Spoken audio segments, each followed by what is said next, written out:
తండ్రి అయిన దేవుడు ప్రభుని యేసు క్రీస్తు యొక్క కుడి పార్శ్వమున ఉన్నాడు కనుక నేను కదల్చబడను.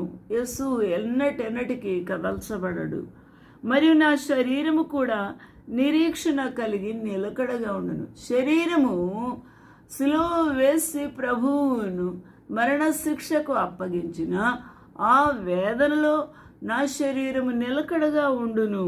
ఆ విధంగా నిలకడగానే ఓర్చుకున్నాడు ప్రభు. మరియు కావున నా హృదయము ఉల్లసించెను, నా నాలుక ఆనందించెను. ప్రభు ఇన్ని శ్రమలలో ఆనందించుచు ఉన్నాడు, తన హృదయములో ఉల్లాసించుచు ఉన్నాడు. ఇంత శ్రమ తండ్రి అయిన దేవుడు తన మీద వేసినప్పటికీ ఈ శిక్షను అనుభవించుచు ఉల్లసించుచు ఉన్నాడు, సంతోషించుచు ఉన్నాడు. మరియు నా శరీరము నిరీక్షణ కలిగి నిలకడగా ఉండును. నీవు నా ఆత్మను పాతాళములో విడిచిపెట్టవు. నా ఆత్మను అనగా యేసుక్రీస్తు ప్రభు యొక్క ఆత్మను పాతాళములో విడిచిపెట్టవు. అనగా ఆరిన అగ్నికి ఆ తండ్రి అయిన దేవుడు అప్పగించాడు. ఎందుకనగా నీవు నా ఆత్మను పాతాళములు విడిచిపెట్టవు, నీ పరిశుద్ధిని కుళ్ళుపట్టనీయవు. ఎవరు ఈ లోకములో పరలోకములో ఇంకెక్కడైనా పరిశుద్ధులు ఉన్నారా అని మనం వెతికితే యేసు తప్ప ఎవరు కూడా, ఏ నరుడు కూడా పరిశుద్ధుడు లేడు.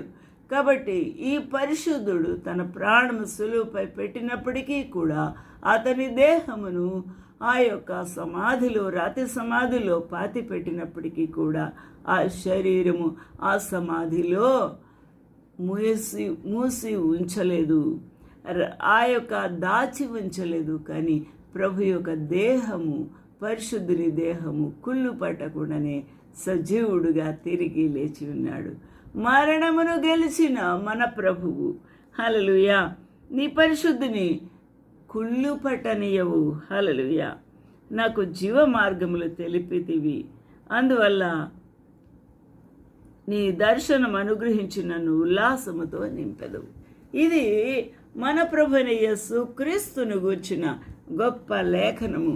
ఆయన తన ప్రాణమును సిలువపై పెట్టి 3వ దినమందు ఆ యొక్క సమాధి నుండి పునరుత్థానుడై తిరిగి సజీవుడిగా లేచిన మన ప్రభు.